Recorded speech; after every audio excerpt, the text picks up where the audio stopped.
that has like 270,000 miles on it. It was actually valued at about like $14,000. So I was not sure like why the guy was selling it to me so cheap. So I went ahead and got it, and man, very same day that it started smoking so bad, like I just paid the guy, and I've used his plates to try to get home, and which by this time I already moved to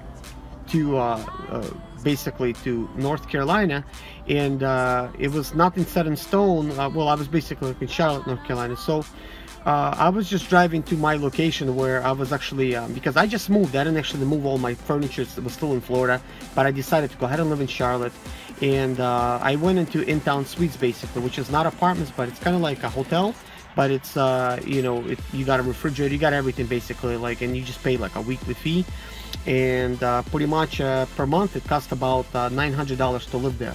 So it's kind of like rent, and you don't have to have your furniture and stuff. You could just live there if you know you don't have nothing. So you know, I was down there, so I was kind of thinking, okay, I'm gonna get the ball rolling, I'm gonna get my box truck, I'm gonna start working, and we're gonna get an apartment, and you know, then bring our stuff from Florida, because we got a box truck now. We can just load it up good. That box truck is like 16.5 feet tall, long, and it's a big box, guys. It's huge. I mean, you guys seen that box truck. You know, I have it on my channel now. So guys, I drive to Florida to pick up my things, and guess what? It breaks down in Florida, guys. It breaks down in Florida. Like I put my less money into, like, my less money, guys. That's it. I got no money. I got no box truck. Man, I didn't have even $150 to try to go back to Charlotte, North Carolina. So basically, I started calling around fleet owners, and I found this one fleet owner. He worked for like Nations Express, and his name is Michael. He's a pretty cool guy. He had like a couple vans, and he had this 2008 Sprinter van, you know, he had available. His driver just quit, and basically he's like, yeah, come down, yeah, you could do it. So I made it down to Charlotte, North Carolina, and I immediately got hired with Nations Express, because you know I was gonna work for a fleet owner, and you know, I started working for him, and this guy was like, man, where was you all my life? You're such a good driver, you this and that, another thing, you know, like he's really like bragging at me and stuff. He's really happy because, I mean, I understand this whole business, so like I did exactly what I'm supposed to, and I took care of his vehicle. I did all his, I filled up his AC for free, because there's no like AC, like I just, you know, buy this stuff. I do all his oil changes, lights and belts and alternators and starters, whatever goes wrong, I was like taking care of it. So it actually was had a lot of miles on it, so a lot of stuff was breaking down on them, you know. So you know, I was like fixing it, you know. So, and then I'm thinking, look, work is so slow at Nations. Like I was making like very little, guys. It was really horrible. You know, it was not enough to even go even get my own rent, guys. It was like not enough. So here I was working for him, and my mom lived, of course, in Charlotte, and my stuff was still down in Florida. My wife still stayed in Florida, you know, and I started basically like living with my mom and expedite. Of course, I would only live there whenever you know, I would not have any work, which I did. I normally just end up sitting for like in some kind of city for a week, and then I go to another location, I sit there for a week, and another location, sit there for a week. So now I'm paying my percentage, which would be like I keep 60 for myself, because I have to fuel it up, I have to pay all the tolls and everything. So I'm paying the fleet owner, you know, the 40%, that is his clean money, and he does whatever he does with it. Maybe he had a splinter payment, I don't know, but it was bad.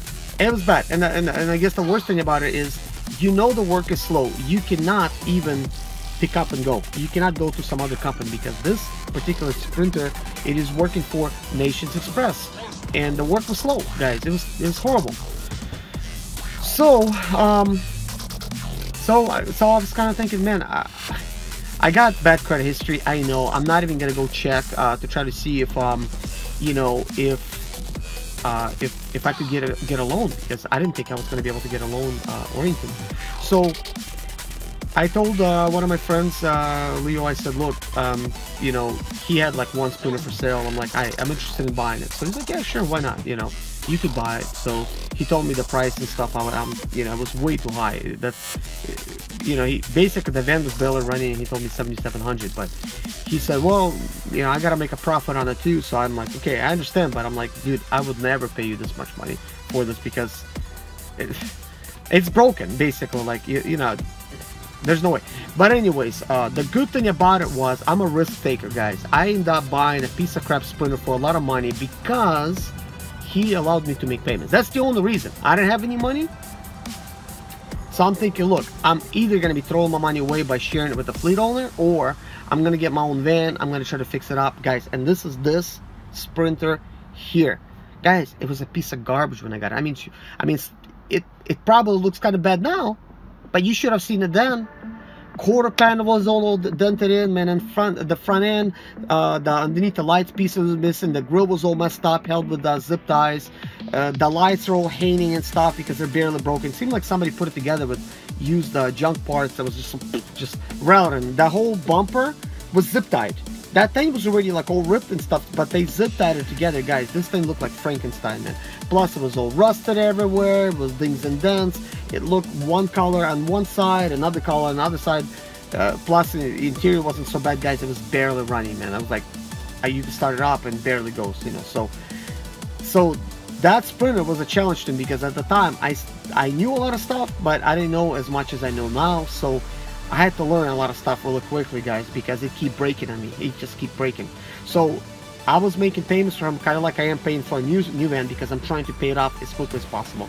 Like, my goal was pay it off in a year. Of course, my friends like, hey, don't rush it, you know, it doesn't matter. Like, which was cool, because there was times where I'm thinking, man, I don't know if I'm going to be able to make this payment because the work is so slow.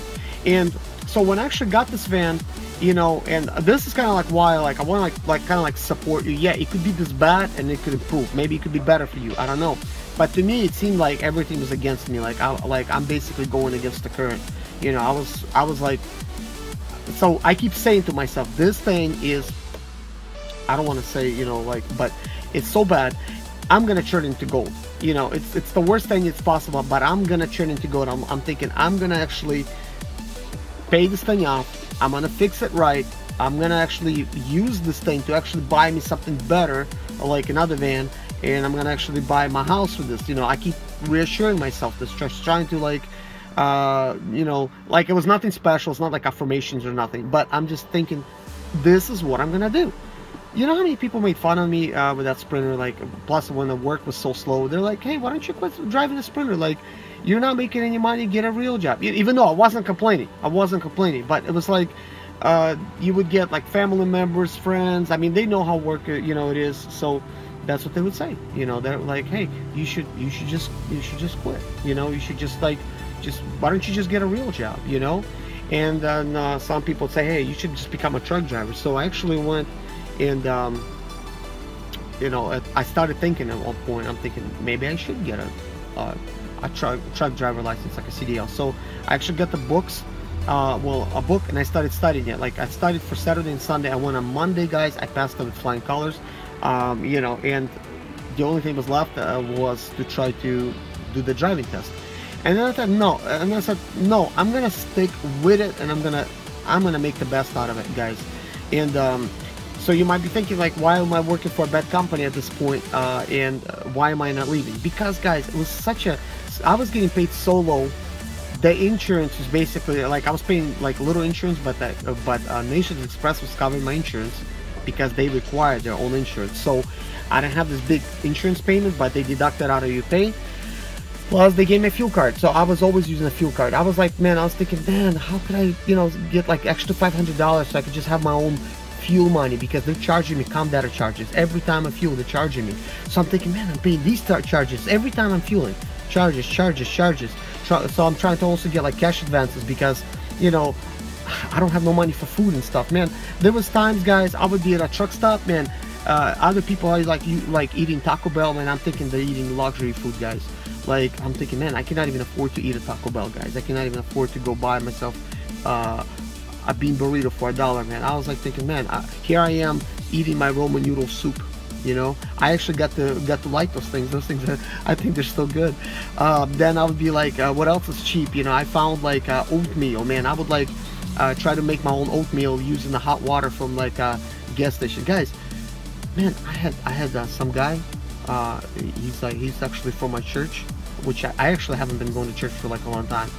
It's like, I know it sounds bad because I am a Christian, but I don't consider going to church as a priority. Plus, how are you gonna go to church expediting, you know? But anyways,